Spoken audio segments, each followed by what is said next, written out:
뉴스에 시작합니다. 저는 동정민입니다. 한동훈 법무부 장관이 사실상 총선 행보를 시작했습니다. 오늘 대전 지역을 찾아 여의도 사투리 대신 5천만 언어를 쓰겠다고 했습니다. 여의도 국회의원 300명이 쓰는 문법을 사투리로 표현하면서 여의도 정치와 다른 정치를 하겠다. 사실상 총선 출사표라는 해석도 나왔습니다. 찾아온 지지자들에게 사인해주고 셀카 찍고 대중정치인의 면모도 갈시했는데요. 여당 내에서도 12월 다음 달 안에는 결단할 걸로 보고 있습니다. 손인혜 기자입니다. 네 발로 걷는 로봇개가 계단을 올라갑니다. 카이스트의 외국인 연구원이 개발에 참여한 로봇입니다. 컴퓨터로 보는 외국인들의 한국어 능력 시험도 직접 테스트해봅니다. 올라앉으니까 되게 열심히 한동훈 법무부 장관이 대전을 찾았습니다. 외국인 과학기술 인재의 국내 정착을 돕는 정책을 살피겠다는 겁니다. 하지만 여론의 관심은 온통 총선 출마 여부에 쏠렸습니다. 한 장관은 즉답을 피했지만 기존 여의도 정치와는 다르게 국민과 소통하겠다고 강조했습니다. 여의도에서 일하는 300명만 쓰는 고유의 어떤 화법이나 문법이 있다면 그건 여의도 문법이라기보다는 여의도 사투리 아닌가요? 저는 나머지 5천만이 쓰는 언어를 쓰겠습니다. 검사 탄핵을 추진하는 더불어민주당 이재명 대표를 향해선 법인카드 유용 의혹에 빗대 비판했습니다. 어떤 고위 공직자가 공직 생활 내내 세금 빼돌려서 일제 샴푸 사고 가족이 초밥 먹고 쇠고기 먹었습니다. 그거 탄핵 사유가 됩니까? 저는 그 정도는 된다고 생각합니다. 지난주 대구 시민을 존경한다고 했던 한 장관은 대전을 향해선 대한민국 과학기술 발전을 만들었다고 추켜 세웠습니다. 그러면서 대전이 인구 구조 변화로 큰 도전을 맞고 있는데 외국인 우수과학 인재 유치를 위해 파격적인 비자 혜택을 주겠다고 공언했습니다. 금요일에는 울산 현대중공업을 찾는 등 한동훈 장관의 광폭 행보는 한동안 계속될 것으로 보입니다.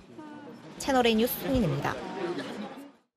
이렇게 한동훈 등판론이 기정사실화되자 민주당도 대응을 시작했습니다. 한 장관은 쉬운 상대다. 공격보다는 깎아내리는 전략을 택했는데요. 자, 윤석열 정권 심판론에 오히려 불을 붙이겠다. 이런 전략입니다. 배도원 기자입니다. 더불어민주당은 한동훈 법무부 장관의 총선 파괴력을 평가절하했습니다. 친명 핵심 김영진 대표 정무조정실장은 한 장관을 겨냥해 전두환 때 장세동, 동탁의 여포 같은 호위무사라며 과연 정치에 맞는 사람이냐고 지적했습니다. 지도부는 일제히 쉬운 상대라며 깎아내렸습니다. 정청래 최고위원은 대통령 아바타 한 장관과 붙을 상대는 복받은 것이라며 한 장관은 최약체 후보라고 했고 장경태 최고위원도 한 장관은 짝퉁 윤석열 같은 느낌이라며 국민의 지지를 얻기 어렵다고 했습니다. 윤 대통령의 측근이란 점을 강조하며 정권 심판론을 키우려는 의도로 해석됩니다. 윤석열 정부 인사 참사의 주범인 소통령 한동훈 장관은 법무부 행사를 핑계 삼아 전국을 돌아다니는 중입니다. 국무위원인지 국회의원 후보인지. 하지만 민주당 내에선 한 장관의 이슈몰이에 당이 안일하다는 지적도 나옵니다. 비명계 한 의원은 윤 대통령이 초강수를 쓸 만큼 여권의 위기의식은 커 보인다며 민주당이 지금처럼 안일하게 대응해선 안 된다고 말했습니다. 민주당 내부적으로는 한동훈 장관의 팬덤 현상에 경계하는 목소리도 나옵니다. 특히 중도층 표심이 반응할지에 촉각을 곤두세우고 있습니다. 채널A 뉴스 배두원입니다.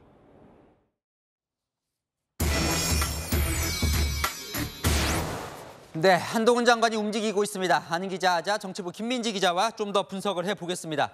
오늘 한 장관 발언은 상당히 의미심장해 보입니다. 맞습니다. 앞서 보신 것처럼 한 장관, 국회의원 300명이 쓰는 여의도 문법이 아니라 자신은 5천만의 언어를 쓰겠다 이렇게 말했죠. 여의도 문법은 사투리다. 기존 정치인들과는 다른 행보를 하겠다는 일종의 차별화 전략을 예고한 겁니다. 민주당의 검사 탄핵 추진을 비판하면서 이재명 대표를 직접 겨냥하기도 했죠. 만약에 어떤 고위 공직자가 공직 생활 내내 세금 빼돌려서 일제 샴푸 사고 가족이 초밥 먹고 쇠고기 먹었습니다. 그거 탄핵 사유가 됩니까? 이 질문에 답해야 한다고 생각합니다. 송영길 전 대표도 언급하면서 나는 86 운동권 정치인들과는 다르다고 강조하기도 했습니다. 송영길 전 민주당 대표 같은 일부 운동권 정치인들이 겉으로 깨끗한 척하면서 NHK 다니고 대우 같은 재벌 뒷돈 받을 때 저는 어떤 정권에서나 재벌과 사회적 강자에 대한 수사를 엄정하게 했다는 말씀 드리겠습니다.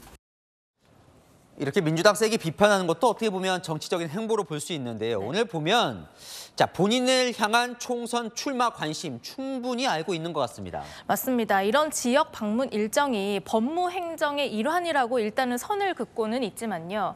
자신에게 쏠리는 관심은 바로 총선 출마 여부라는 걸 본인도 아는 것 같습니다. 이 대전에 CBT 한국어 시험센터가 개소됩니다. 이 상황을 점검하러 온 겁니다. 이 얘기는 별로 안 듣고 싶었죠, 근데. 듣고 싶어요. 네, 말씀하세요. 한 장관이 지역을 방문할 때마다 붙이는 수식어를 보면요. 마치 선거 유세 때와 비슷한데요. 오늘 대전을 찾아서는 대전은 대한민국 과학기술 발전의 상징과 희망이다. 이렇게 치켜 세웠고요.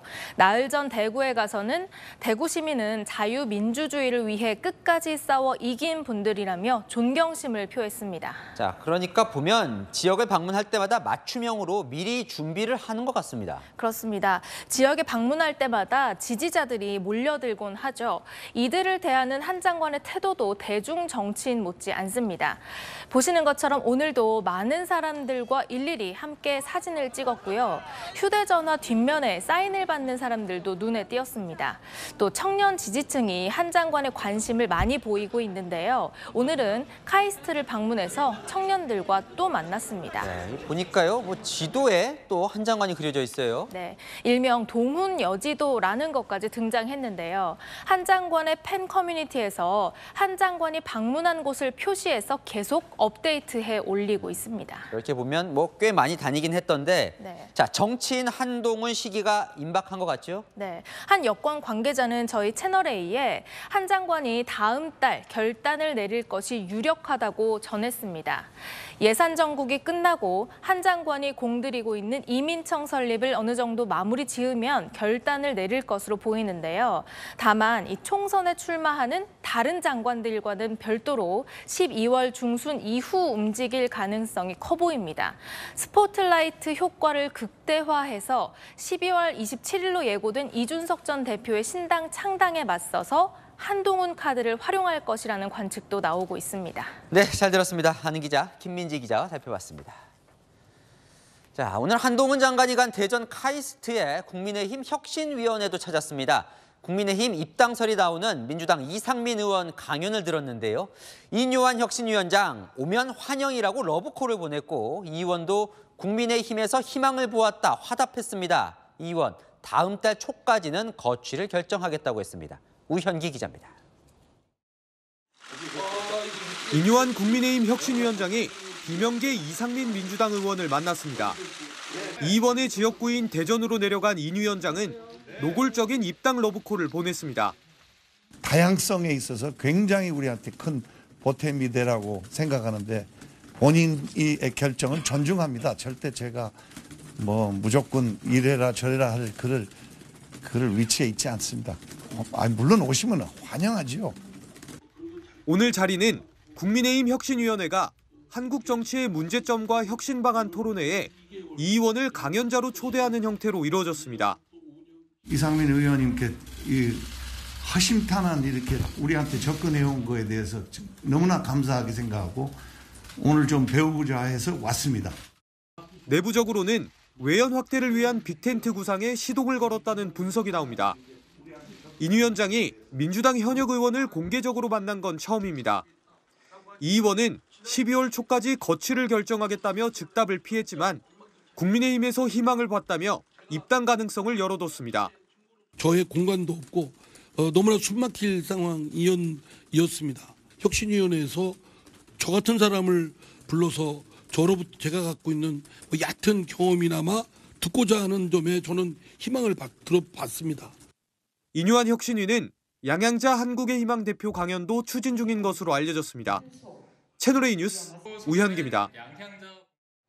내년 총선에서 이재명 대표와의 맞대결 가능성이 제기된 원희룡 국토교통부 장관 오늘 국회를 찾았습니다. 어떤 도전과 희생도 마다하지 않겠다 부인하진 않았는데요. 인유한 혁신위원장은 원 장관의 허엄지 출마 검토 소식에 눈물나게 고맙다. 다시 중진 희생론에 불을 지폈습니다. 유승진 기자입니다. 이재명 민주당 대표와 총선 맞대결을 검토 중으로 알려진 원희룡 국토부 장관이 처음으로 출마 관련 입장을 밝혔습니다. 만일에 총선에 임해야 한다면 국민과 우리 당을 위해서 필요로 되는 일이라면 어떠한 도전과 희생이라도 저는 적극 나서야 했는다는. 다만 이 대표 지역구인 인천 계양을을 콕 집어 거론하지는 않았습니다. 계양을에서도 자신 있으신가요? 그건 지금 너무 특정 지역이라거나 상대방이나 이렇게 하는 것은 저도 더 깊은 검토와 당과의 논의를 해야 이제 정해질 수가 있는 거고요. 현직 장관 신분인 만큼 수위를 조절하면서도 가능성은 닿지 않은 발언입니다. 국민의힘은 원 장관의 험지 출마 검토를 반기는 모습입니다. 지도부 관계자는 이재명 대표를 회피하지 않는다는 결기를 보여줬다고 평가했습니다. 또 다른 지도부 관계자도 선당 후사의 정신이 당내 다른 인사들에게 압박이 될 것이라고 했습니다. 아직 중진이나 친윤 핵심 인사의 희생을 이끌어내지 못한 인유한 혁신위원장도 원 장관을 치켜 세웠습니다. 고마워서 눈물이 납니다. 본인이 지금 고민 중이라고 어제 전화가 왔어요, 저한테. 그래서 감사하다고. 혁신이 이제 행동으로 시작하는구나. 원 장관은 국민의힘과 함께 경기 분당, 일산 등 1개 신도시 정비특별법의 연내 통과 의지도 다졌습니다. 채널A 뉴스 유승지입니다.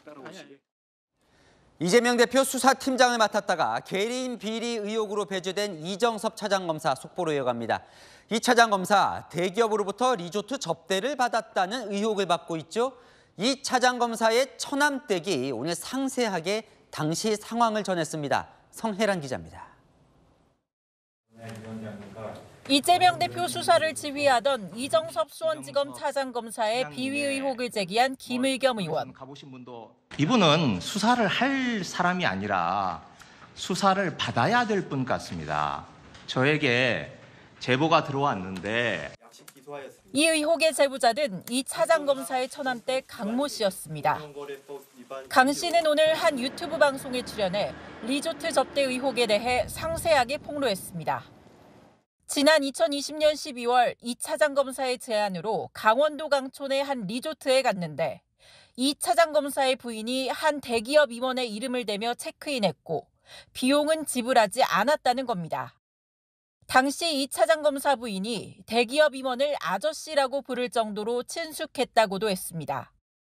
방에 들어가면 과일 바구니 안에 리조트 식사와 시설 이용을 자유롭게 할 수 있는 쿠폰도 두툼하게 들어있었다고 설명했습니다.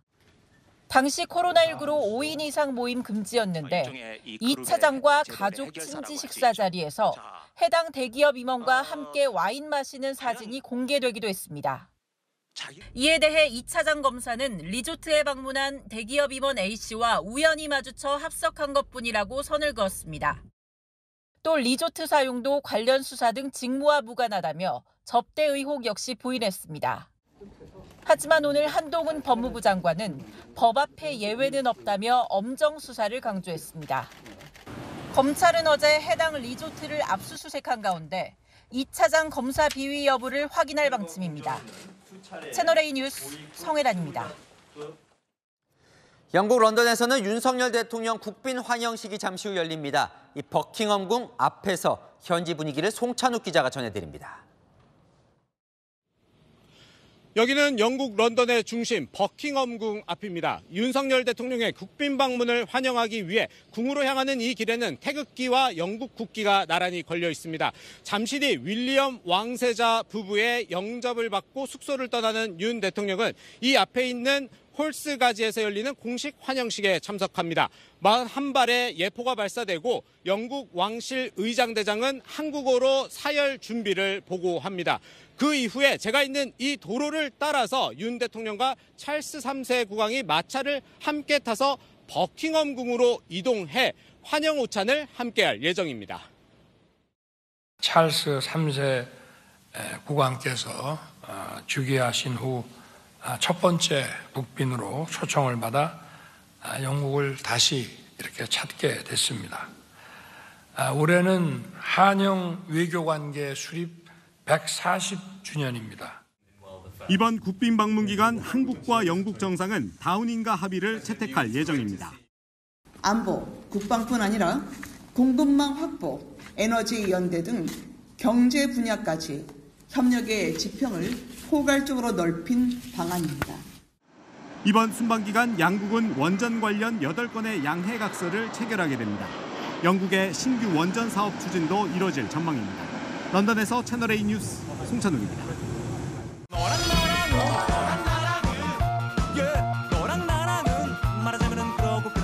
네, 윤수민 기자와 여랑야랑 시작합니다. 첫 번째 주제 보겠습니다. 최강욱 전 의원 암컷 이 발언이 내내 논란인데요. 뭐가 없을까요? 네, 최강욱 전 의원과 그 자리에 있었던 다른 민주당 의원들의 사과가 없습니다. 네, 이 문제의 암컷 발언이 등장한 바로 그 장면부터 보고 오시죠. 조지 오웰이 쓴 소설 동물농장을 언급하면서 나온 말입니다. 동물농장에도 보면 그렇게 암컷들이 나와서 설치고 이러는 거는 잘 없습니다. 뭐가 웃길까요? 이런 원색적인 비난은 왜 나온 겁니까? 네, 윤석열 정부, 특히 김건희 여사를 비판하기 위한 표현으로 보이는데요. 이 암컷이라는 표현이 딱 듣기에도 거슬리는데 현장 반응은 전혀 그렇지가 않았습니다. 네, 제가 이거 암컷을 비하하는 말씀은 아니고 설치는 암컷을 암컷이라고 부르는 것일 뿐입니다. 김건희 주가 조작 특검에 또 매진하실 수 있도록 되겠습니다. 글쎄요, 여성 비하 발언이 명백해 보이는데요. 네, 국민의힘에서는 정계 은퇴 요구까지 나왔습니다. 대한민국 정치의 수준을 바닥까지 끌어내리는 최강욱 전 의원 같은 사람은 정계에서 영원히 퇴출시켜야 합니다. 저는 권인숙, 남인순, 고민정 이런 민주당에 걸쭉한 여성 의원님들 한마디 하셔야죠. 이거 용납하실 겁니까? 이거 용납하는 순간 반청년 정당 되는 겁니다. 네, 온라인에서도 어르신 청년 비하에 여성 비하까지 한다며 최근 현수막 논란까지 소환되며 비판이 거세지고 있습니다. 자, 민주당은 좀 난감할 것 같아요. 의원직을 상실했어도 민주당 소속이잖아요. 네, 민주당 지도부 오늘 하루 종일 이 이슈를 진화하느라 애를 먹었습니다.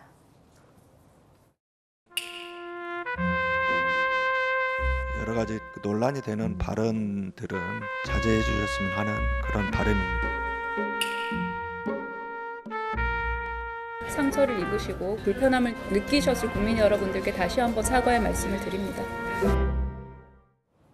네, 친명계 정성호 의원 SNS에 입은 재앙이라는 글도 올리고요. 이재명 대표도 SNS에 부적절한 언행에 대해선 관용 없이 엄정 대처하겠다는 경고글을 올렸는데요. 하지만 정작 당사자들은 아무 말이 없습니다. 뭐라는지 좀 지켜보죠. 다음 주제 보겠습니다. 네, 조국 전 장관인데 출마 가를 2심 선고 날짜 잡힌 거예요?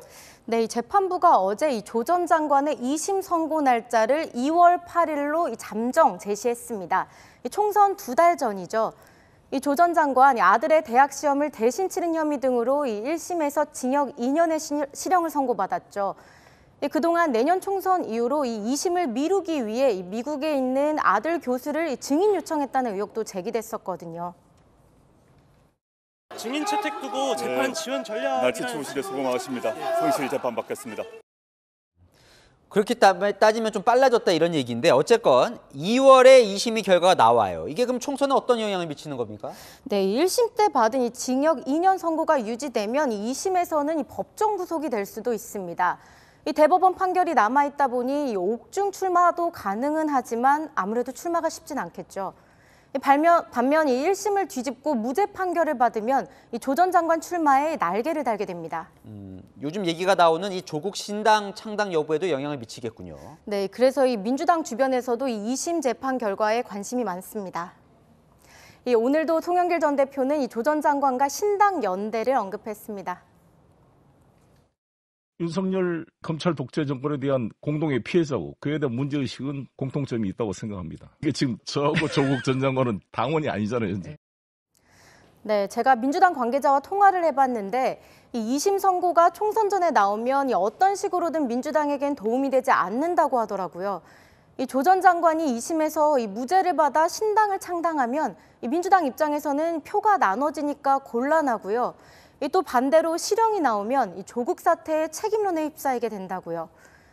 벌써 4년 넘게 이어진 재판, 이 재판이 길어지면서 이번 총선에도 다시 조 전 장관이 영향을 미치게 됐습니다. 네, 지금까지 야랑야랑이었습니다. 네, 다음 소식입니다. 불법 촬영 혐의를 받는 축구 국가대표 황의조 선수, 합의된 촬영이라고 주장하고 있죠. 그런데 영상에 찍힌 여성이 오늘 공개 반박에 나섰습니다. 촬영에 동의한 적 없고 영상을 지워달라는 요구도 묵살당했다는 겁니다. 장호림 기자입니다. 축구 국가대표 선수 황의조로부터 촬영을 당한 피해자가 오늘 처음으로 공식 입장을 밝혔습니다. 과거 황 씨와 교제한 적이 있다고 밝힌 피해자는 결코 촬영에 동의한 적이 없다고 주장했습니다. 피해자 측은 촬영 당시 싫다는 의사를 밝혔고 곧장 지워달라고 요구했다면서 이후로도 황 씨에게 거부 의사와 삭제를 요구했지만 불법 촬영이 반복됐다고 밝혔습니다. 합의된 촬영이었다는 황 씨의 주장을 조목조목 반박한 겁니다. 피해자는 지난 6월 SNS상에 자신의 영상이 유포된 것을 알았고 지난 8월 황 씨를 고소했습니다. 이렇게 영상이 유포되기 전까지는 자기 이런 불법 촬영에서 자기가 찍지 말라고도 했고 지워달라고도 했던 영상을 여전히 가지고 있는지 몰랐잖아요. 고소 이후 3개월이 지나 입장을 밝힌 건 황 씨에 대한 배신감 때문이라고 설명했습니다.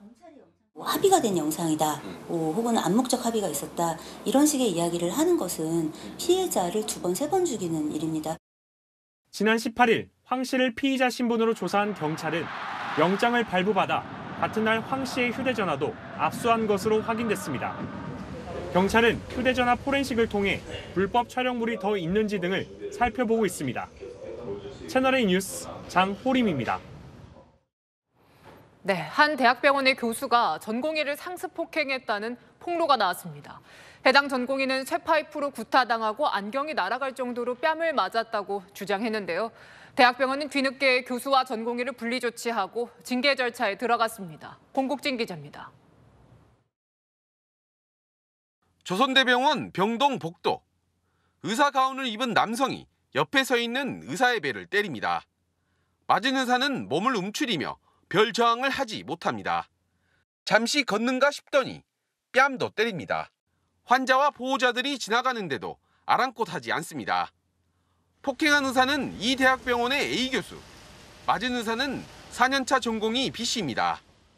네, 의심을 시험하지 말라고 내가 몇 번을 말했는데. B 씨는 온라인 커뮤니티에 지도교수인 A 씨에게 상습적으로 폭행을 당했다고 폭로글을 올렸습니다. 쇠파이프로 구타당하고 안경이 날아갈 정도로 뺨을 맞은 적이 있다고도 했습니다. 수술 결과에 따라 벌금 명목으로 돈을 갈취하기도 했다고도 주장했습니다.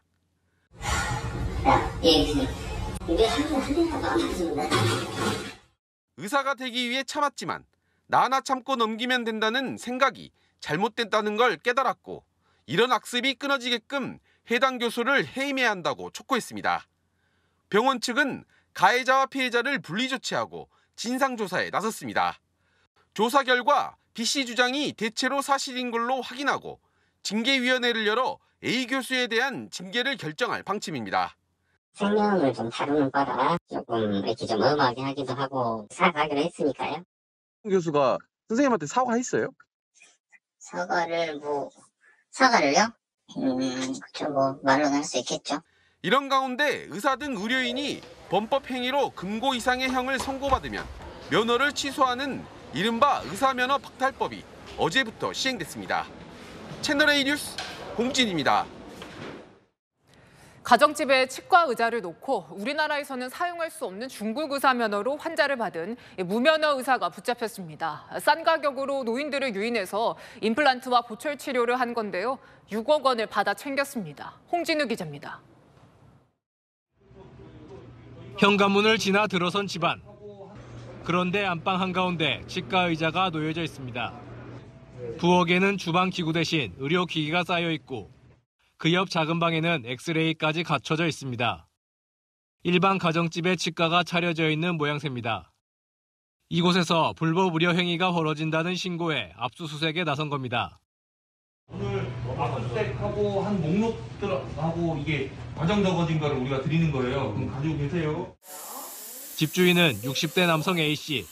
국내에선 사용할 수 없는 중국 의사 면허를 갖고 무면허 치과 진료를 해왔습니다. 단독주택 1층에 의료기기를 갖추고 노인들을 상대로 저렴하게 진료를 해준다며 유인했습니다. 2016년부터 지난해까지 6년간 노인 300여 명을 상대로 임플란트와 보철 치료 등을 하며 6억 원을 받아 챙겼습니다.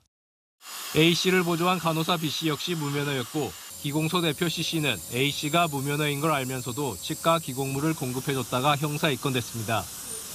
압수수색 직후 잠적한 A씨는 다른 사람 이름으로 차량과 휴대전화를 쓰며 도주 생활을 하다 1년여 만에 경기도에서 검거됐습니다. A씨는 과거에도 수차례 불법 의료 행위를 하다 적발된 전력이 있었습니다. 무면허 의료행위는 국민의 생명과 신체에 직접적인 영향을 미치는 행위이기 때문에 정상적인 치과 의료행위 기관 등록되어 있는 곳에 가서 진료를 받으셔야 신체적으로 문제없고. 경찰은 A씨를 의료법 위반 혐의로 구속해 검찰에 넘겼습니다. B씨와 C씨도 불구속 상태로 검찰에 넘겨졌습니다. 채널A 뉴스 홍진우입니다. 30대 중국인 남성이 자신이 일하던 음식점의 사장을 흉기로 찌르고 달아났습니다. 도주 1시간 만에 붙잡혔는데 피해자는 여전히 의식불명입니다. 김지윤 기자가 보도합니다. 경기도 파주의 식당 앞 주차장. 갑자기 한 남성이 바닥에 쓰러지고 파란색 외투를 입은 다른 남성이 주차장 밖으로 빠르게 뛰어갑니다. 손에는 흉기로 보이는 뾰족한 물건이 들려 있습니다. 사람이 피를 흘리며 쓰러져 있다는 112 신고가 접수된 건 오늘 오후 2시쯤. 음식점을 운영하는 50대 남성이 가게 앞에서 흉기에 찔린 채 발견된 겁니다. 나중에 봤어요. 다치고 나서 소리 지르시다가 피의자는 중국 국적의 30대 남성. 지난달 중순부터 피해자가 운영하는 식당에서 일했는데 며칠 전 그만둔 걸로 확인됐습니다. 이날 오후 식당을 찾아온 남성은 사장과 얘기를 하던 중 갑자기 흉기를 휘두른 걸로 알려졌습니다. 남성은 범행 직후 길가에 흉기를 버리고 지하철을 타고 달아났습니다. 자신의 연고지인 서울로 이동하던 중 남성의 휴대전화 위치 추적을 한 경찰에 의해 1시간 뒤 서울 은평구에서 붙잡혔습니다. 음식점 사장은 발견 직후 병원으로 이송됐지만 여전히 의식불명인 상황. 경찰은 남성을 살인미수 혐의로 입건했고 범행 동기 등을 조사하고 있습니다. 채널A 뉴스 김지윤입니다. 네, 고속도로를 달리는 차량의 운전석이 텅 비어 있습니다. 이 아슬아슬한 영상을 촬영한 건 차량 주인인데요. 주행 보조 기능을 켜둔 채 뒷좌석에서 촬영한 겁니다. 현행법상 자율주행이어도 운전자는 반드시 운전석에 앉아야 합니다. 배영진 기자입니다. 고속도로를 달리는 차량. 계기판에 시속 100km 표시가 떠 있고 연신 경고음이 울립니다. 그런데 웬일인지 운전석은 텅 비어 있습니다. 운전자는 뒷자리에서 차량이 달리는 모습을 찍고 있습니다. SNS에 영상을 올린 운전자는 안전하게 촬영했다고 강조하면서도 차량 옵션이 너무 좋다고 글을 남겼습니다. 영상에 등장한 차량은 국내 업체가 제조한 대형 SUV 차량으로 앞차와의 간격을 유지하고 차선 이탈을 막는 주행 보조 기능이 설치돼 있습니다. 가감속과 방향 등을 조절하는 자율주행 레벨 2단계로 운전자는 반드시 운전석에서 위험 상황에 대비해야 합니다. 제조사 역시 해당 기능을 사용할 때는 반드시 핸들을 잡고 운전해야 한다고 안내하고 있습니다. 현행법상 반자율주행 차량은 직접 운전해야 하며 위반하면 20만 원 이하의 벌금이나 구류에 처해집니다. 전문가들은 무엇보다 사고 위험이 큰 만큼 주행 보조 기능을 과신해서는 안 된다고 강조합니다. 운전 보조 기능이다 이렇게 봐야지 얘가 나를 자신해서 운전해야 된다라는 인식을 가지면 사고로 이어질 수가 있고 그 책임은 본인한테 있다고 볼 수가 있습니다. 전 세계 자동차 회사들이 많은 투자를 하며 자율주행 기술 확보에 나서고 있지만 상용화까지는 아직 갈 길이 먼니다. 지난해 미국 샌프란시스코에서 시작된 무인 택시는 사람을 치는 등 이딴 사고로 1년 만에 운행이 중단됐습니다. 채널A 뉴스 배영진입니다. 224m 상공에서 비행기의 출입문을 열어서 승객들을 공포에 떨게 했던 사건 기억하시죠? 당시 현행범으로 체포된 30대 남성이 오늘 집행유예 판결을 선고받아서 풀려났습니다. 재판부는 심신미약 상태였던 걸 참작했다고 밝혔습니다. 배우미 기자가 취재했습니다. 열린 비상문으로 거센 바람이 쏟아져 들어옵니다. 대구공항 상공 고도 224m에서 시속 260km로 하강하던 아시아나항공 여객기입니다. 비상출입문을 연 건 비상구 좌석에 앉았던 30대 남성 A씨. A씨는 항공보안법 위반 혐의 등으로 구속돼 재판에 넘겨졌습니다. 검찰은 징역 6년형을 구형했지만 오늘 1심 법원은 A씨에게 징역 3년에 집행유예 5년을 선고했습니다. 또 정신의학과 진료와 보호관찰을 받을 것을 명했습니다. 피고인이 현재 범행을 모두 인정하고 반성하고 있는 점, 거기에 더하여 정신적 질환으로 인해서 심신이 미약한 상태에서 범행을 한 것으로 판단을 했고, 사건 당시 기내엔 194명이 타고 있었습니다. 재판부는 많은 승객을 위험에 빠뜨려 큰 사고로 이어질 수 있었던 점에서 죄가 매우 중하다고 밝혔습니다. 다만 정신감정 결과 잠정적 정신질환으로 최소 5년간의 정기적 진료가 필요해 보인다고 양형 이유를 설명했습니다. A씨는 사건 수개월 전부터 누군가 날 감시한다며 경찰에 신고하는 등 피해 망상 증상을 보인 걸로 알려졌습니다. 사건 당일에도 미행당하고 있다며 가족과 통화한 후 여객기에 탑승했습니다. 당장 석방은 됐지만 민사상 손해배상 책임은 벗지 못할 전망입니다. 아시아나항공은 파손된 기체 수리에만 6억 원 이상 들 걸로 추정한 바 있습니다. 여기에 영업 손실과 다른 승객들에 대한 배상 책임까지 질 가능성도 있습니다. 채널A 뉴스 배유미입니다. 내일 또 서울 지하철 파업이 예고됐습니다. 이번엔 아예 무기한 파업을 하겠다고요. 이 경영 적자로 인한 인원 감축에 노조가 반발하고 있는데요. 이 시간 노사는 막판 교섭을 벌이고 있습니다. 그 현장에 김민환 기자 나가 있습니다. 자, 김 기자, 이 결렬이 되면 또 파업을 하게 되는 건데 어떻게 될 것 같습니까? 네, 노사가 막판 교섭을 벌이고 있지만 아직까지 의견차가 크게 좁혀지지 않은 것으로 알려지고 있습니다. 서울교통공사 노사는 3시간쯤 전인 오후 4시 막판 교섭을 시작했는데요. 이번 협상이 결렬되면 지난 9일에 이어 내일 오전부터 또다시 총파업에 돌입합니다. 지난 9일 파업에는 전체 직원 16,000명 가운데 민노총 소속 조합원 4,400여 명만 1박 2일 경고 파업을 진행했습니다. 이번에는 기한을 정하지 않은 무기한 파업을 예고했습니다. 노조는 오는 2026년까지 2,212명을 감축하겠다는 사측의 계획에 반발하고 있는데요. 경고파업 이후에도 노사는 평행선을 유지하고 있습니다. 공사 측은 17조 원이 넘는 누적 적자를 해결하고 경영 정상화를 위해 인력 감축은 불가피하다는 입장입니다. 또 파업 참여 노조원들에 대해서는 강력히 대응할 방침인데요. 공사는 지난 경고파업에 참여했던 노조원들의 임금을 삭감하고 내일로 예정된 파업에 동참하는 노조원들에 대해서도 무노동 무임금 원칙을 적용하겠다고 밝혔습니다. 팽팽하게 맞서고 있는 양측은 오늘 밤 늦게까지 교섭을 이어갈 것으로 보입니다. 다만 지난 파업에 이어 내일도 한국노총 노조 등은 동참하지 않을 예정이라 파업 동력이 떨어진다는 분석도 나옵니다. 결렬되면 내일 오전 9시부터 실질적인 파업이 시작돼 출근 시간 불편은 크게 없을 것으로 보입니다. 하지만 지난 파업처럼 운행률이 줄면서 퇴근길 혼잡이 예상됩니다. 지금까지 서울교통공사 교섭 현장에서 채널A 뉴스 김민환입니다. 자, 지금 현재 의대 정원은 3,058명입니다. 이번에 정부가 전국 40개 의과대학에 정원을 얼마나 더 늘릴 수 있는지 조사를 했는데요. 2030년까지 최대 3,953명까지 늘릴 수 있다고 답했습니다. 그러니까 현재보다 2배 이상 증원을 희망한 건데 의사단체들은 강력 반발하고 나섰습니다. 김용성 기자입니다. 지난달 27일부터 2주간 실시한 전국 40개 의과대학의 증원 수요 조사 결과가 2차례 연기 끝에 오늘 발표됐습니다. 당장 현재 고이 학생들이 대입 시험을 치르는 2025학년도 의대 정원은 최소 2,151명, 최대 2,857명을 늘릴 수 있다고 답변했습니다. 현재 전국 의대 정원은 3,058명입니다. 6년 뒤인 2030년에는 최소 2,738명, 최대 3,953명을 증원이 가능하다고 했는데 현재 정원의 2배 넘게 늘리겠다는 겁니다. 최소는 현재 교원과 시설을 기준으로 최대는 추가 투자 시 교육이 가능한 인원입니다. 정부는 현장 점검 등을 통해 대학의 실제 여건을 살펴본 뒤 이르면 올해 안에 적정 의대 정원 규모를 확정하기로 했습니다. 원하는 대로 그냥 다 지금 배정을 한다는 것이 아니고 그 규모와 그다음에 이제 배정 기준 여기 따라 가지고 의사단체는 파업까지 언급하며 반발했습니다.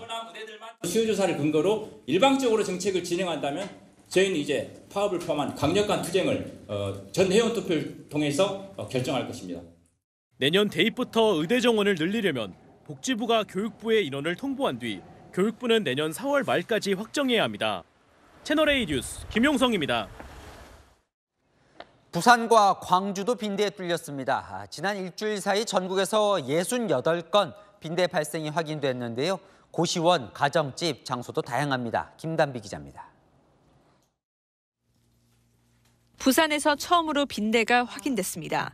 신고자는 한 달 전 자녀가 빈대에 물린 것으로 의심돼 자체 방역도 마쳤습니다. 하지만 이번에 빈대가 또 발견되자 방역당국에 신고했다고 밝혔습니다. 광주광역시에서도 빈대가 처음 발견됐습니다. 부산과 광주를 포함해 일주일 새 전국에서 68건의 빈대 발생이 새로 확인됐습니다.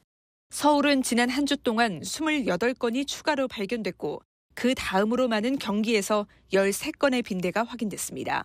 시설별로 살펴보면 서울에선 고시원에서의 발생이 많았고 경기에서는 주로 가정집에서 발견됐습니다.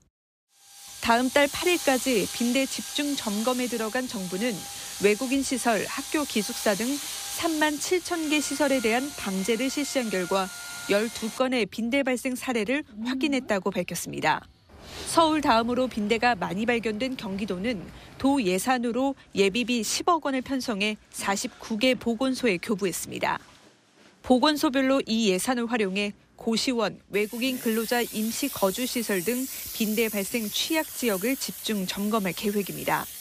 정부는 빈대 살충제 사용 시 마스크를 착용하고 피부에 직접 닿는 의류와 침구류에는 직접 분사하지 말 것을 당부했습니다. 채널A 뉴스 김단비입니다. 29명의 목숨을 앗아갔던 충북 제천 스포츠센터 화재 참사가 발생한 지 6년이 지났습니다. 이 당시에 소방차가 불법 주차해 놓은 차량이 막히면서 제때 진화를 못해 화를 키웠었죠. 지금은 좀 나아졌을까요? 이솔 기자가 그 현장에 다시 가봤습니다.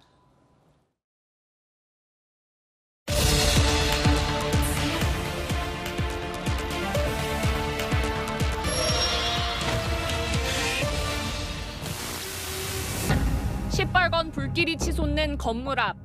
하지만 주차 차량에 막혀 굴절 사다리차가 다가가지 못합니다. 소방대원이 차를 밀어내고 견인차까지 출동합니다.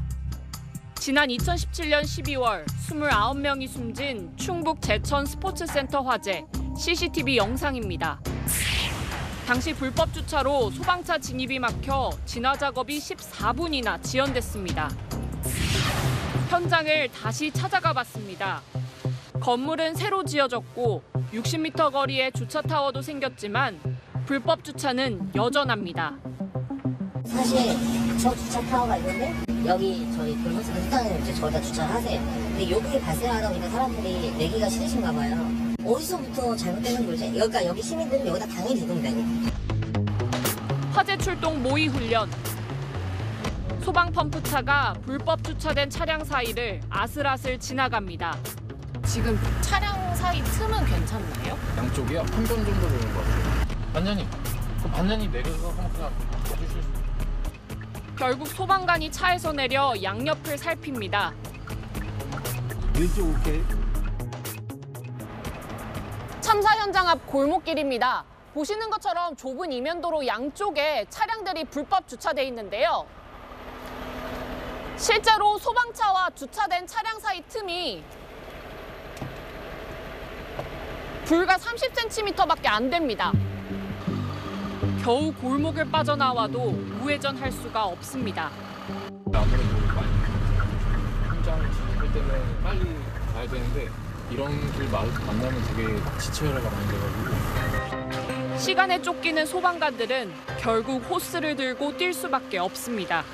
아니 골목길이다 그러면 대부분 수간을 연장을 해서 화재 진압을 하는 수밖에 없기 때문에 레카차를 부를 수 있는 어떤 시간도 긴박하고.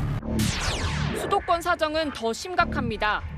아파트 주차장엔 차들이 2중, 3중으로 주차돼 있습니다.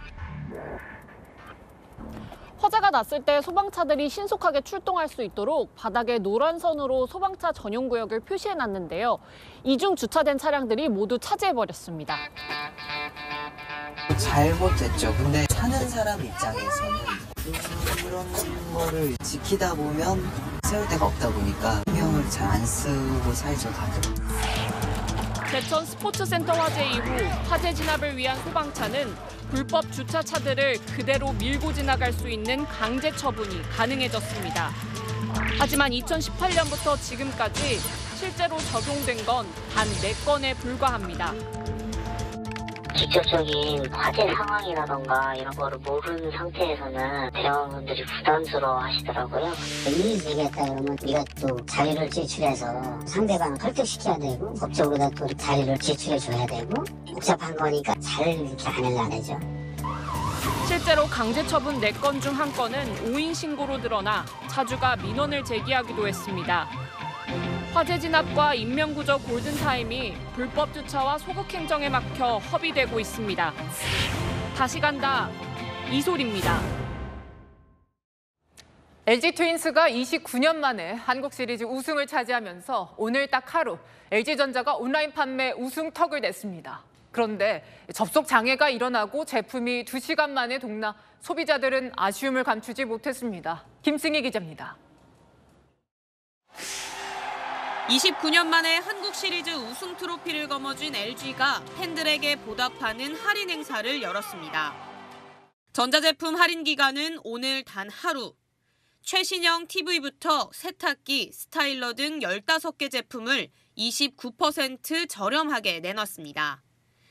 행사가 시작하자마자 홈페이지에 들어가 봤습니다. 오전 10시, 홈페이지에 접속조차 되지 않습니다. 30분 후 겨우 접속했지만 제품을 구매하려고 하니 대기 인원이 3만 명에 가깝습니다. TV 눌렀는데 26,000명이 대기해요. 줄어들질 않는데요. 준비된 판매 수량은 제품당 500대입니다. 오전 11시 15분쯤 스타일러가 품절되고 할인 시작 2시간 만에 모든 제품이 동났습니다. 대대적인 할인 예고에 시간을 쪼개 대기하던 한 소비자는 할인 제품을 하나도 건지지 못했습니다. 핸드폰으로도 시도하고 태블릿으로도 시도하다가 지금 많이 접속돼가지고 들어갔는데 연사 쓰고 기다리고 있는데 좀 화가 날 것 같네요. 온라인에서도 수량 좀 늘려주지 너무하다. 임영웅 콘서트 예약급이다라며 아쉬움을 토로하는 글이 올라왔습니다. 홈페이지 접속도 쉽지 않고 물량이 빠르게 소진돼 제품 구경도 제대로 못한 소비자들도 많습니다. 이런 가운데 삼성전자는 어제부터 이달 말까지 온라인몰에서 세탁기와 에어컨 등 6개 품목 30% 할인 행사를 열어 LG에 맞불을 놨습니다. 채널A 뉴스 김승희입니다. 문재인 정부가 부동산 공시가격을 시세 90%까지 끌어올리겠다고 했죠. 오늘 정부가 원점 재검토 방침을 밝혔습니다. 사실상 폐기 수순에 들어갔다는 분석도 나오는데요. 박지희 기자입니다.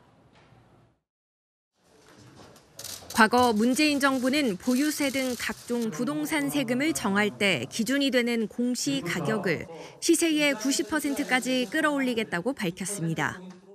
토지와 주택에 대한 공시가격을 시세의 90% 수준을 목표로 연도별 3%포인트씩 제고하여 8년에서 15년에 걸쳐 현실화하겠습니다. 하지만 이 공시가격 현실화 로드맵은 3년 만에 원점 재검토 수순을 밟게 됐습니다. 국민의 보편적인 인식에 부합하는 공시제도의 운영을 위하여 현실화 계획이 과연 필요한지 타당성이 있는지에 대해 보다 근본적으로 재검토할 계획입니다. 이 기조에 따라 정부는 내년도 아파트의 시세 대비 공시가격 비율을 올해와 동일한 평균 69%로 동결했습니다. 내년도 보유세는 올해와 비슷한 수준으로 전망되고 아파트 시세에 따라 소폭 증가하거나 떨어질 수 있습니다. 강남의 한 고가 아파트 단지의 경우 시세가 오른 85제곱미터 아파트는 보유세를 20만 원 더 내게 되고 시세가 떨어진 전용 112제곱미터 아파트는 보유세를 100만 원 덜 내게 됩니다. 보유세 부담은 올해와 큰 변동이 없을 것 같다는 생각이 듭니다. 정부는 내년 7, 8월 공시가격 현실화율 개편 방안을 내놓을 계획입니다. 다만 기존 로드맵을 폐기하려면 법 개정이 필요해 국회 논의 과정에서 난항이 예상됩니다. 채널A 뉴스 박지혜입니다. 챗GPT의 아버지로 불리는 샘 올트먼은 오픈 AI에서 해고를 당하자 마이크로소프트에 합류했습니다. 이 소식이 알려지자 마이크로소프트의 주가가 사상 최고치를 찍었습니다. 김태림 기자입니다.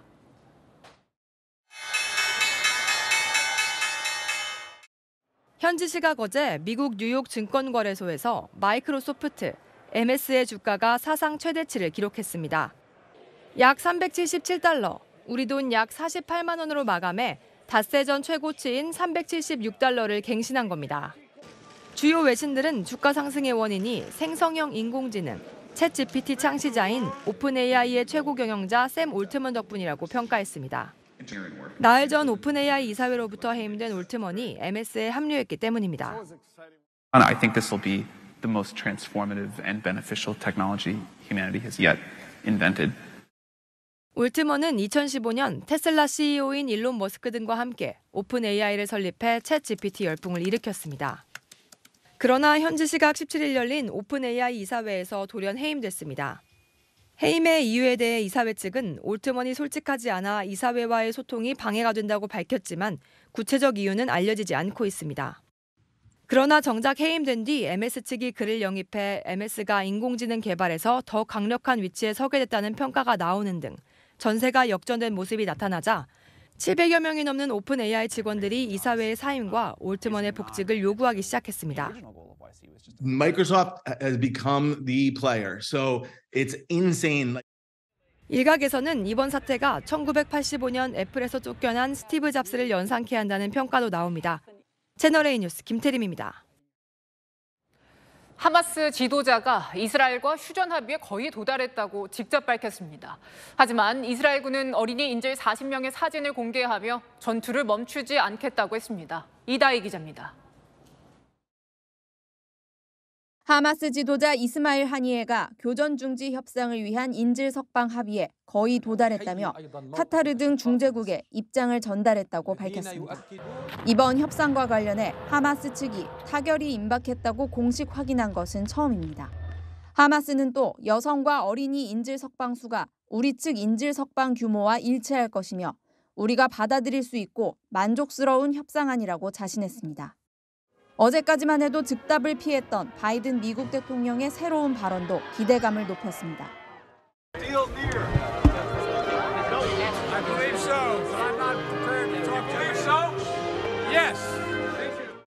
하지만 이스라엘군은 하마스에 납치된 어린이 인질 40명의 사진을 공개하며 이들이 돌아올 때까지 전투를 멈추지 않겠다고 밝혔습니다.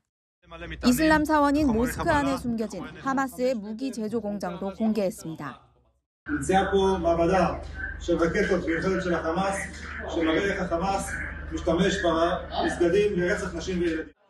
가자지구 알시파 병원에서 탈출한 28명의 미숙아들은 국경을 넘어 이집트에서 치료를 받고 있습니다.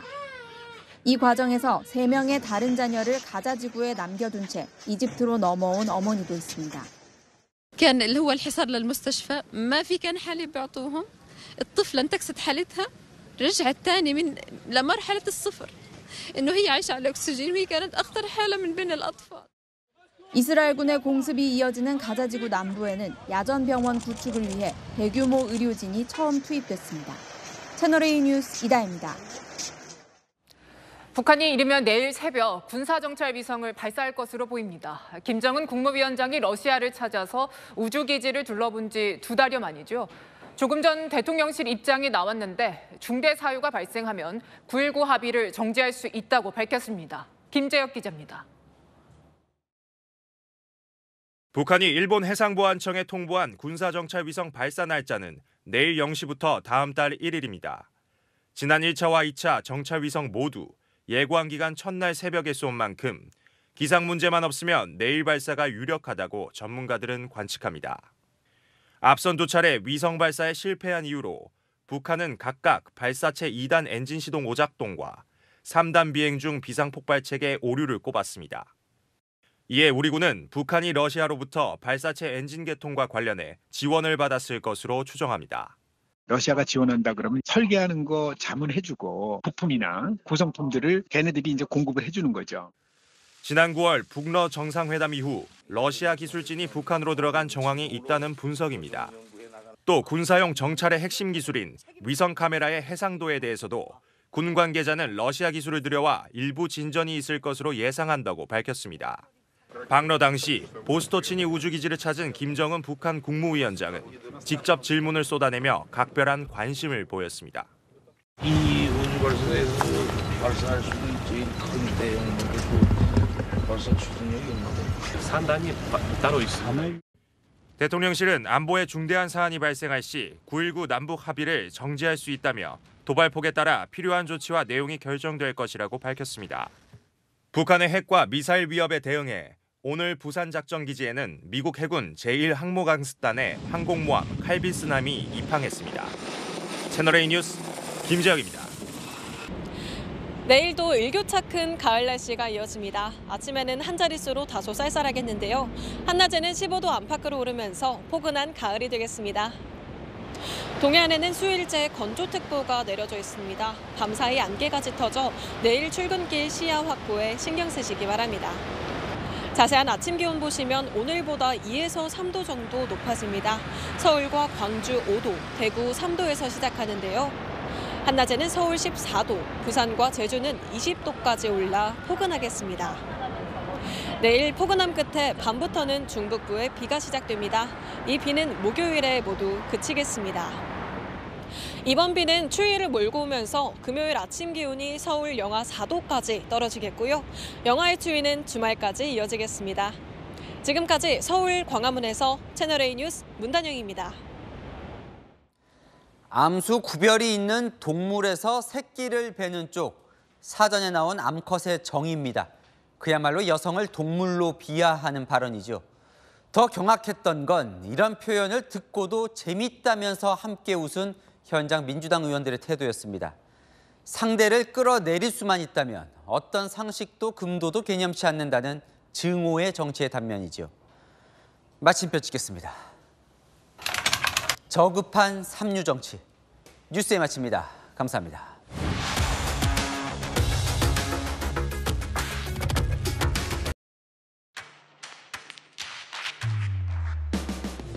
당신의 아침을 여는 보이는 라디오 정치 시그널. 시사 보도의 최강자 김진애 돌직구쇼. 돌직구쇼의 연장전 더 남아. 생생한 뉴스 현장을 전한다. 뉴스의 라이브. 시사 보도의 강력한 한방, 강력한 4팀. 오늘의 10가지 뉴스. 대한민국 대표 뉴스쇼 뉴스 탑10. 오전 8시부터 하루를 함께하는 채널A 시사 보도. 9월 4일부터 출격!